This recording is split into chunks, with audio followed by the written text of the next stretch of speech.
मधुकैटभविध्वंसी विधात्री वरदे नमः। रूपं देहि जयं देहि यशो देहि दिशो जहि। महिषासुरनिर्नाशि भक्तानां सुखदे नमः। रूपं देहि जयं देहि यशो देहि दिशो जहि।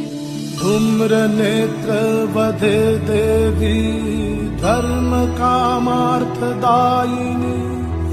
रूपं देहि जयं देहि यशो देहि दिशो जहि। रक्तबीज वधे देवी चण्डमुण्ड विनाशिनी। रूपं देहि जयं देहि